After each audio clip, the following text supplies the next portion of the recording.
Bonjour et bienvenue dans le Défaussé, votre émission hebdomadaire sur le jeu de société. Une émission en 3 parties. Donc une première partie où on va vous expliquer le jeu du jour, pourquoi on l'a choisi, ce qu'on aime dedans ou ce qu'on n'aime pas d'ailleurs. Des petites anecdotes par rapport au jeu. Une partie où on joue et vous aurez le droit aux extraits de la partie. Et pour finir, un petit débrief à chaud avec nos avis, nos coups de gueule, nos règlements de compte et tout ce qui va avec. Nous, c'est qui ? C'est moi-même, Alex, et je suis accompagné de Zef. Salut Zéphirien. Salut. Ça va ?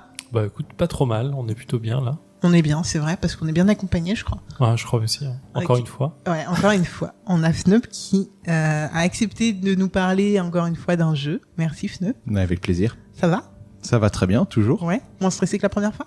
Moins stressé que la première fois. Ouais, complètement. Ça nous fait plaisir de t'avoir encore une fois avec nous. De quoi tu vas nous parler aujourd'hui ? On va parler de Pillard de la mer du Nord. Alors, Pillard, ça nous dit un petit peu des trucs quand même. Bah, ça nous parle un peu au niveau graphisme déjà. Graphisme, même le sûr. plateau, il nous parle vachement quand même. C'est clair. Pourquoi ? Bah, j'ai l'impression que ça ressemble un peu à Architecte. Exactement. Qu'on avait vu, il me semble, pendant notre super mois de décembre bien hardcore, décembre 2018, où on avait fait un calendrier de l'Avent et on avait présenté du coup Architecte du royaume de L'Ouest. L'Ouest. Très bien. Est-ce que ça a un rapport, Pierre ? Non, Pillard n'a pas de rapport avec Architecte, c'est pas le même arc narratif. Donc, Shem Phillips, l'auteur du jeu, bosse ses jeux par trilogie. Et donc, il y a une trilogie autour des Vikings qui a été faite, dont Pillard est le 3e, si je ne dis pas de bêtises. Et il a démarré une nouvelle trilogie qui va plus se passer au Moyen-Âge ou dans ces époques-là. Bref, la construction des cathédrales, tout ça. Je suis pas très fort en histoire. Dont Architecte est le premier opus et dont le 2e opus est, à l'heure où on parle, sur Kickstarter, je crois. Mais alors, du coup, Pierre, il était là avant ? Oui. Architecte ? Ah, d'accord. tout à fait. Pillard est antérieur Architecte. Il était nommé au Spiel des Jahres il y a quelques années. Je sais plus s'il y a 2 ans ou 3 ans. Il a pas mal fait parler de lui à l'international et puis en France aussi où il a été localisé par les Pixie Games. Ok, bah c'est très complet. Puis en plus, là, on est encore avec des Vikings. Ça te parle un petit peu comme univers, Oui, il me semble. Parce que pour rappel... C'est ça. Les thèmes des peuples barbares qui tapent, Qui se tapent globalement. dessus. C'est bien, il y a un truc. Ouais, il y a un Ouais, truc. c'est ça. Pour rappel, Fneup est venu il y a quelques temps nous présenter son jeu 1. Je vais refaire la même blague que toi Tu ou vois, pas mais quand tu le dis, c'est bizarre, hein. Du coup, le peuple barbare et non le chiffre. Et du coup, aujourd'hui, il revient nous parler des Vikings, un autre peuple barbare, et de la mécanique de ce jeu. Bah écoute, vas-y, raconte-nous un petit peu, c'est quoi le contexte de ce jeu ? Déjà, tu l'as connu comment ce jeu ? Alors ce jeu, je l'ai découvert comme pas mal de monde lors de sa sortie sur Kickstarter. Il avait pas mal buzzé sur les réseaux sociaux puis sur les sites spécialisés. Donc j'étais allé lire les règles et assez rapidement il s'était imposé de lui-même. Donc je l'avais kickstarté en version anglaise à l'époque puisque Pixie était pas encore positionné ou alors était tout juste positionné dessus. Donc il n'y avait pas de version française proposée. Et voilà, et quand il est sorti, il a tellement plu que j'ai pu offrir la version anglaise et puis me payer une version française. T'as viré la version que t'avais kickstarté ? J'ai viré la version que j'avais kickstarté, exactement, pour l'offrir et puis pour pouvoir m'en payer un autre, pour pouvoir jouer avec plus de monde, parce qu'il n'y a pas que des anglophones dans mon entourage. Ok, bah écoute, pourquoi pas.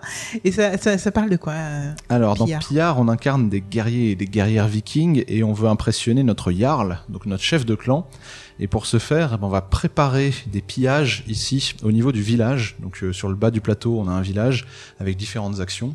Donc on va pouvoir réaliser ces actions de préparation qui vont nous permettre d'aller chercher de l'argent, des provisions pour emmener sur notre bateau, de constituer un équipage, etc., etc. Et puis quand on aura l'équipage adéquat, on va pouvoir mener nos pillages et donc remonter la rivière qui part de notre village pour aller piller des ports, puis pour aller piller des avant-postes, des monastères, jusqu'aux grandes forteresses qu'on va pouvoir aller attaquer pour faire un maximum de points de victoire et de butin. D'accord. Ok. Effectivement, dans la mécanique, ça ressemble déjà pas mal à Architecte. On est vraiment proche. J'avoue que j'ai un peu peur. J'avais pas du tout aimé Architecte quand on l'avait présenté. Enfin, en tout cas, j'étais pas fan du tout. Je pense que j'avais dû être politiquement très correct et dire qu'il fallait plus de parties pour me mettre dans le truc, un truc comme ça. Bon, j'avais pas adhéré. et je n'y rejouerai pas de sitôt. Donc on va voir. Piller, déjà, ça me parle un peu plus. Est-ce que, alors, si je me souviens bien, dans Architecte, on peut envoyer les autres dans une sorte de prison, je sais pas quoi, on peut capturer leurs pions. Là, c'est quoi la mécanique pour... Non, là, il y a pas de système de capture. Le petit twist sur ce jeu-là, la mécanique spécifique, elle va être au niveau du placement des petits vikings. Donc ça reste un placement d'ouvriers, mais on va placer des vikings au niveau du village, où à chaque tour de jeu, on va venir placer son viking sur une action. Puis on va prendre un viking déjà positionné pour faire une deuxième action. D'accord. Et donc le petit twist, il est ici parce que finalement, en plaçant un viking sur un emplacement, on va rendre cet emplacement disponible pour le joueur suivant qui pourra l'enlever pour faire lui-même l'action. Donc on va devoir faire un petit peu attention à ce qui intéresse les autres pour savoir quelle action je bloque ou bien quelle action je libère en fonction des vikings que je pose et que je reprends. Et le deuxième twist du jeu, ça va être un petit peu sur un système de course, c'est-à-dire que plus on va pouvoir aller piller loin, donc plus on va préparer son équipage avec beaucoup de personnes, avec beaucoup de provisions, avec beaucoup d'or, pour pouvoir payer les passages, plus on va faire de points de victoire, et donc on va chercher à être le premier à avoir un équipage conséquent pour pouvoir aller taper très haut et faire des points de victoire très vite. Ok. D'accord. Alors justement, là, on a quand même une piste sur le plateau. Excuse-moi, Zef, t'as peut-être des questions? Non, enfin, en fait, je rebondis juste sur le fait de placer l'ouvrier. C'est pour ça qu'on n'a pas d'ouvrier nous-mêmes, ni de couleur d'ouvrier. C'est ça, exactement. C'est une réserve commune. Et quand un ouvrier est placé quelque part, à part quelques endroits où je vois où tu peux en placer 2 éventuellement. Alors c'est la couleur de l'ouvrier autorisé, ouais, mais voilà. c'est quasiment ça. Ouais. Mais effectivement, c'est pas mal. Donc c'est un jeu de pause et sur lequel tu vas essayer de bloquer l'adversaire, à savoir si c'est plus intéressant pour toi ou plus intéressant de le bloquer là-dessus. Ok, d'accord. C'est ça. Autre twist qu'on va avoir, c'est au niveau des Valkyries. Donc les Valkyries, c'est un système un peu spécifique dans lequel on va pouvoir volontairement envoyer nos vikings à la mort pour qu'ils gagnent des points de gloire, puisque c'était la classe à l'époque de mourir au combat. Et du coup, on va pouvoir monter sur cette échelle de Valkyrie pour gagner des points de victoire. Donc c'est encore une autre stratégie qui dit, certes, je prépare mon équipage, mais en plus, si je le sacrifie dans les bonnes conditions au combat, bah, je vais aussi gagner des points. D'accord. Donc il y a des mauvaises conditions Alors il peut y avoir certaines cartes d'interaction qui vont aller tuer les vikings des autres. Il y en a pas beaucoup, mais il y en a dans le jeu. Donc effectivement, on peut perdre des vikings dans de mauvaises conditions. Donc on a quand même plusieurs pistes. On en a 3. Donc il y en a une, c'est la piste de score total, je pense, de victoire. Il y a les Valkyries, donc les morts honoraires, comment on dit ? Au combat, très bien. Et il y en a une en bas du plateau qui est rouge. Alors effectivement, ça c'est la piste d'armement. Donc c'est là où on va pouvoir monter en fait sa capacité d'armure au fur et à mesure du jeu. Alors je sais jamais si c'est armure ou armement, mais en gros on va améliorer sa puissance. Et ça va nous permettre 2 choses. Premièrement, d'aller taper sur des pillages un peu plus haut sur le plateau, puisque plus on va avoir de puissance d'attaque, plus on va pouvoir aller prétendre à ces pillages. Et deuxièmement, marquer des points de victoire. On peut faire jusqu'à 6 points de victoire sur la piste d'armure. D'accord, donc un jeu où il y a quand même pas mal de manières différentes quand même d'assurer des points. Exactement, il y a un 4e scoring également qui est au niveau des offrandes.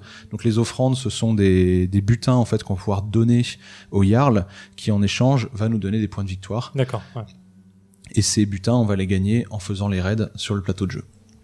Ok, je vois qu'on a aussi une petite piste devant nous avec des points dessus. Ouais. Alors celle-ci est spéciale, elle n'est pas dans la boîte de base puisque c'est une piste qui est issue des extensions du jeu. D'accord. Donc à l'occasion de la sortie des extensions, ils en ont profité pour rajouter donc ce petit plateau personnel qui permet en fait d'agencer son équipage, d'avoir quelques rappels de règles, donc qui ont davantage d'utilité avec les extensions puisqu'il y a d'autres compteurs de points, il y a d'autres choses qu'on va pas utiliser aujourd'hui sur le jeu de base, mais qui peuvent servir avec les 2 extensions qui sont sorties. Il y a combien d'extensions qui sont sorties ? 2 extensions qui sont sorties sur le jeu. Et il y a des noms particuliers à ces 2-là ? Les Champs de Gloire et la Taverne des Héros. D'accord, et là du coup ça fait partie de n'importe laquelle des 2, je veux dire ? Ben, alors on peut jouer avec les 2, mais je crois que c'est principalement la Taverne des Héros qui va jouer avec le compteur de score qui est sur le dessus du plateau personnel. J'aime bien le nom, la Taverne des Héros. Ça fait très... C'est très viking. On va boire quoi. Ça me va. Est-ce qu'il y a un moyen de poutrer les autres ? Alors on peut poutrer les autres avec certaines cartes qu'on peut utiliser comme des cartes actions qui vont permettre un peu d'interaction, un peu d'attaque, mais globalement le meilleur moyen d'embêter les autres c'est de les bloquer. Donc c'est d'aller faire le pillage qu'ils voulaient faire juste avant qu'ils le fassent, ou c'est d'aller prendre l'action au village qu'ils voulaient prendre juste avant qu'ils le fassent également. Donc ça va plus être des systèmes de blocage ou d'anticipation que des systèmes d'affrontement direct. Ok, bon, ça me va aussi, hein. Franchement, je suis pas compliqué. Par contre, et dernière question pour moi, après je sais pas si Zef en aura d'autres, c'est à mon tour de jouer, qu'est-ce qui se passe ? J'ai combien d'actions et quand s'arrête mon tour de jeu ? Alors en fonction de ce que tu fais pendant ton tour, t'as soit 2 actions, soit 1 action. Si t'es au village, tu vas faire 2 actions, donc l'action du viking que tu poses, puis l'action du viking que tu récupères. Donc ça fera 2. Par contre, si tu décides de faire un pillage, dans ce cas-là, tu vas partir avec ton bateau, tu vas positionner ton viking en face de l'emplacement que tu veux piller, et dans ce cas-là, tu vas résoudre ton pillage, donc gagner des points de victoire, récolter les butins, et dans ce cas-là, tu ne feras qu'une seule action. Ok. Ok. Et les conditions de fin de partie ? La partie va s'arrêter dès lors qu'il n'y a, donc comme on a différents lieux à piller sur le terrain de jeu, tout en haut du plateau, on a 6 forteresses, qui sont les emplacements qui vont rapporter le plus de points de victoire. Dès lors qu'il ne reste plus qu'une seule forteresse à piller, ça déclenche la fin de la partie, tout le monde rejoue une dernière fois, et la partie s'arrête. Ok, tout le monde, même si c'est pas... Enfin, imaginons le premier joueur c'est Zef, Il va quand même pouvoir rejouer. Il va quand même pouvoir rejouer. Ok. Bon, bah, j'ai plus de questions. Là, j'en avais pas mal. Là. Non, c'était pas mal. Ouais, je crois qu'on est bon, là. Non, mais je crois qu'on est bon. Moi, je suis chaud. Ouais, t'es chaud ? J'attends, là. Allez, Moi c'est aussi. parti. Allez, go. Ah oui. Ça fait mal un petit peu le prix, là. Ah oui. t'es balèze, quoi. 4 points de force. Ah oui, d'accord, mais... un point Attendez, non, mais... chaque lot de 2 Valkyries que tu prends. Oui, je suis au courant, mais je veux pas le dire à tout le monde. Par contre, il y a un bug dans la matrice et j'ai mal joué.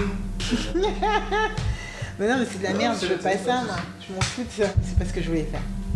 Non, mais en fait, j'avais pas le droit de faire ça. Parce qu'il y avait quelqu'un au moulin. Ouais, il y avait quelqu'un. Il y avait quelqu'un au moulin, du coup, je pouvais pas et me poser là alors que Zef était Ah, déjà oui, là bien sûr. et faire ça. Bah non, c'est bête. Putain, relou. Ah non, tu me niques pas ça. mais on ouvre les hostilités, y a pas de soucis. J'ai toujours des excuses pour être méchant. Est-ce qu'on a besoin d'une excuse pour être méchant ? Non. Non. Je pense que la partie sera très silencieuse. C'est vrai, mais en fait, on est trop dans la réflexion pour... Et nous voici de retour dans le défaussé après 1h16 de pillard. D'ailleurs, ça s'appelle pillard tout court ? Pierre de la mer du Nord. Pierre de la mer du Nord, voilà. Alors, une partie... Bah écoute, Zef, vas-y, donne-moi ton avis. Ça pas envie de te lancer. Non, vas-y. Non, une bonne partie. On a fait le rapprochement dès le début avec Architecte du Royaume de l'Ouest. Mais effectivement, on est sur à peu près la même mécanique de jeu, mis à part le petit twist du je pose un ouvrier pour en récupérer un. Il y a pas trop de moteur, mais en fait, je dis ça parce que la mécanique de pose d'ouvrier, même si elle est assez classique, je trouve qu'on retrouve pas mal de cette façon de faire. Cependant, une bonne partie, j'aime beaucoup ce genre de jeu, donc je peux pas le descendre. Il est vraiment très bon, je trouve. Mais t'avais déjà aimé Architecte, non ? Ouais, j'avais beaucoup aimé Architecte, effectivement. Celui-ci est très bon. Je trouve que la mécanique d'attente est très intéressante parce que comme disait Fnup, d'attente dans le sens où faut pas se rusher en fait sur un objectif. Faut vraiment poser son plan, préparer correctement ses actions, voir 3, 4, 5 coups à l'avance pour dire ok, sur la fin je pourrais faire 3, 4 actions suivantes. Mais comme tu le disais à un moment dans la partie, Fnup, il faut prendre son temps. Il faut pas rusher sur un objectif ou pas perdre un dernier tour bêtement en se disant que c'est pas forcément la bonne solution. Moi j'ai beaucoup aimé une belle victoire de Fnup pour le coup. Très grosse victoire de Fnup. Combien 16 points d'avance je crois que tu avais sur toi. Mais je pense vraiment que la connaissance du jeu aide pour le coup sur cette anticipation dont tu parles. Le fait de préparer tes coups de fin de partie à l'avance, ça m'a permis de faire 2 forteresses de suite à la fin. Ouais. Ce qui fait le rush final, ça me fait la partie parce que sinon on était assez proche finalement pendant le jeu. Donc ouais. Ça dépend qui, mais bon, on va pas analyser ça tout de suite. Ouais, non mais clairement parce que t'as fait quoi ? T'as fait 8 points, 2 fois 8 points, ouais, c'est ce qui fait la différence de points, c'est clairement.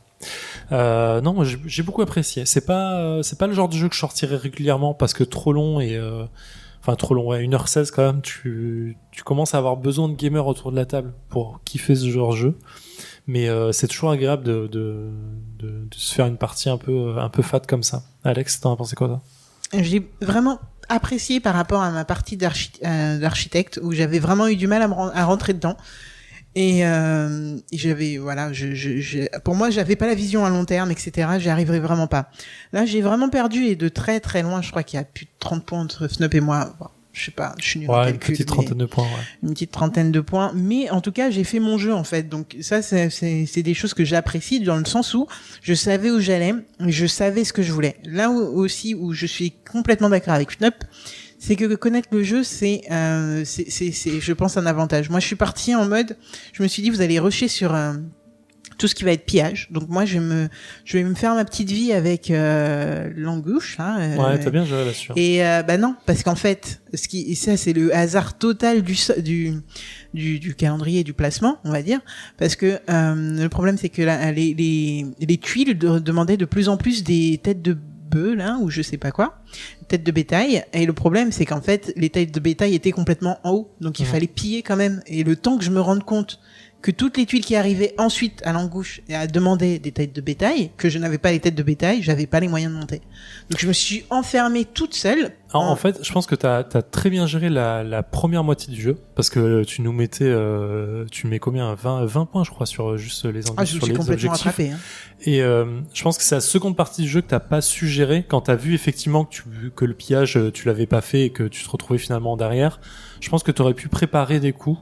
Non, en fait, du coup, c'est ce que je te dis. En fait, moi, j'avais pas prévu de piller du tout. Je voulais pas piller, je voulais que oui, mais m'occuper de justement, ça. en fait, quand t'arrives sur la seconde partie du jeu et que tu te rends compte qu'il faut aller piller, Ouais, tu prépares c'était plus trop tard. ton jeu pour la fin de partie. Complètement. Et c'est là où l'expérience est super importante, comme tu disais, Fnup, parce que finalement, si t'avais préparé comme Fnup l'avait fait sur les 2 derniers tours pour aller piller, comme tu joues avant lui, t'aurais peut-être même pu lui gruger la fin de partie sur les forteresses qu'il mais aurait comme pu je faire. prévoyais pas du tout de piller parce que je pensais pas en avoir besoin, Oui, bien parce que sûr. je pouvais pas y aller et que Mais du c'est coup, l'expérience, tu vois, voilà. c'est l'expérience qui fait la différence là-dessus. Ouais, complètement.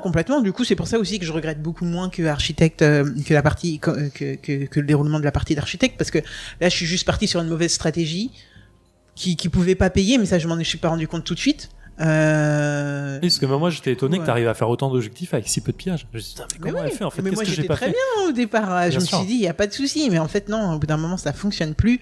Voilà, c'est su. La prochaine fois, s'il faut faire autre chose, je ferai autre chose.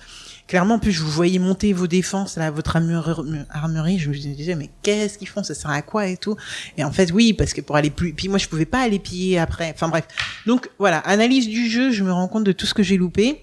Je me rends compte aussi à quel point le jeu est riche et intéressant. Est-ce que je ressortirais ce jeu? C'est une autre question en mode, je pense que dans le même genre, je préférerais, je sais pas, peut-être pas un Coimbra, mais peut-être plus l'autre jeu qu'on avait fait, dont je me souviens plus le nom, mais où on faisait des offrandes plutôt, où on faisait Goujong. des Goujong, voilà. Goujong. Goujong. Ouais, et que j'avais adoré, et qui avec placement d'ouvriers pareil, etc. Bon, il y a pas la reprise de l'ouvrier. Ça d'ailleurs, c'est une dynamique que j'ai adorée. Tu en parlais, Fnup, au début de cette partie de débrief, mais cette mécanique où tu poses ton ouvrier, en sachant que tu vas quand même en récupérer un, de quelle couleur tu le récupères, ça peut avoir de l'importance. Bon, au bout d'un moment, on se rend plus vraiment compte de la couleur. Enfin, moi, je me rendais plus trop compte de la couleur fin de de ce que je partie, non. récupérais, etc.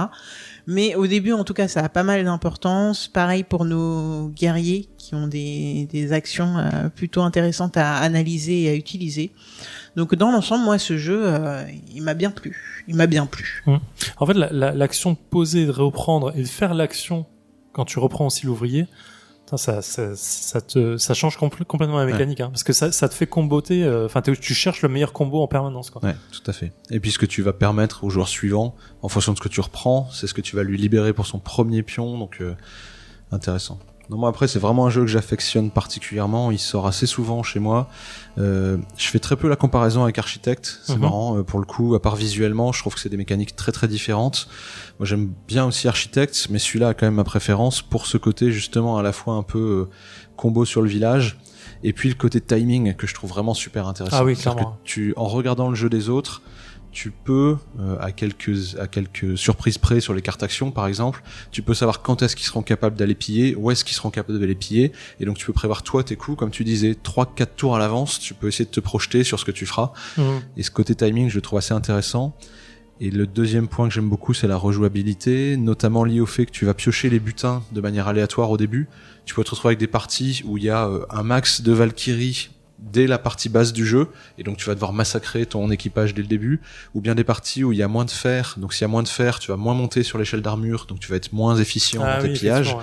Et donc finalement le tirage d'origine te permet de te poser la question à chaque partie, la stratégie que tu dois faire, ou comme tu le disais sur le Langus, Alex, effectivement des fois en ayant beaucoup de choses sur le port, tu peux te dire je vais beaucoup piller au début, et je vais quasiment arrêter de le faire sur la deuxième moitié, pendant que les autres iront dépenser.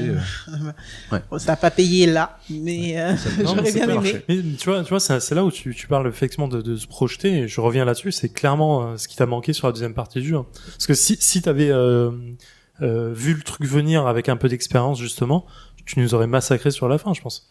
Oui, Parce mais encore fallait-il savoir qu'il y avait autant de têtes de bétail après. Oui, non, bien sûr. Ouais. Mais dans l'idée, voilà, c'est le truc c'est même sans parler de récupérer l'angus sur la deuxième partie du jeu, juste faire les points de victoire, parce que sur les forteresses, c'est du 10 points de victoire facile quand même.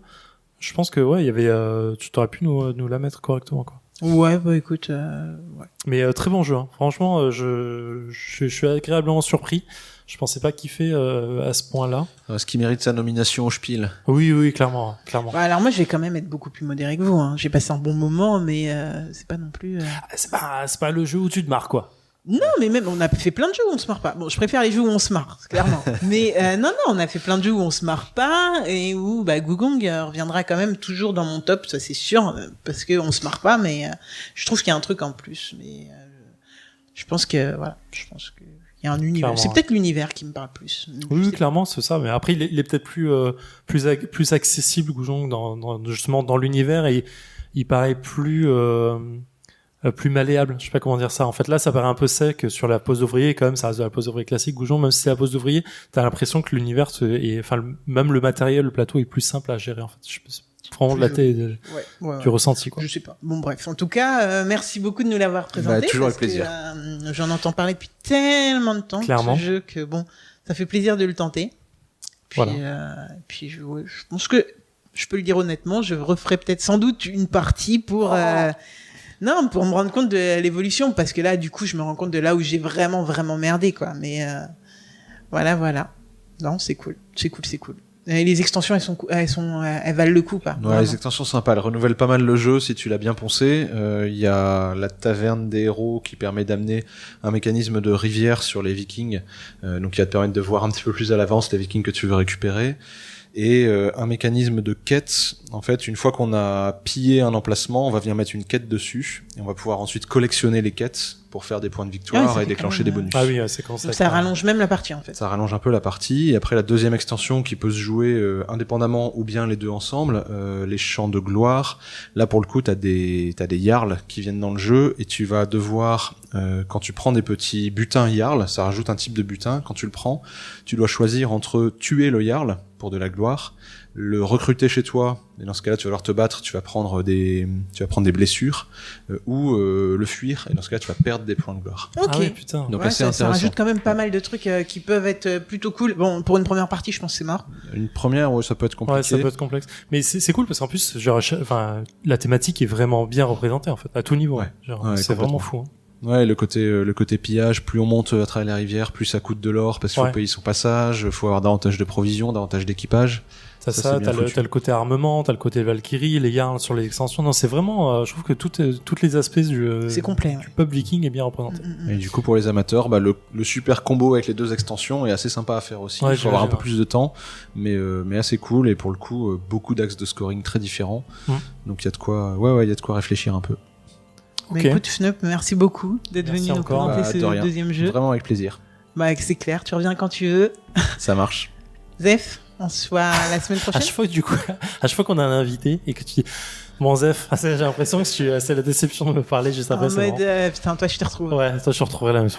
C'est peut-être ça. Alors qu'on sait que c'est pas, enfin pour ma part c'est pas vrai, mais bon. On sait qui c'est. Je plaisante. Ok, ce sera pas coupé au montage. Écoute Zef, je te dis quand même à la semaine prochaine. À la semaine prochaine. Ouais. Et puis écoute, on va pas teaser le prochain jeu. Non, on est trop loin là. On peut pas savoir. En attendant, écoutez, jouez bien, amusez-vous bien. Dites-nous ce que vous avez pensé de ce jeu et des autres qu'on a présentés. N'hésitez pas. On ne dit plus trop, mais c'est vrai qu'on est toujours présent sur les réseaux, donc on montre à chaque fois tous les visuels de tous les jeux qu'on fait sur Insta, Twitter, Facebook. Donc n'hésitez pas à venir nous parler, ça nous fait toujours autant plaisir. Et puis voilà. En attendant, on vous dit à la semaine prochaine et puis jouez bien. Éclatez-vous bien. Ciao. Ciao.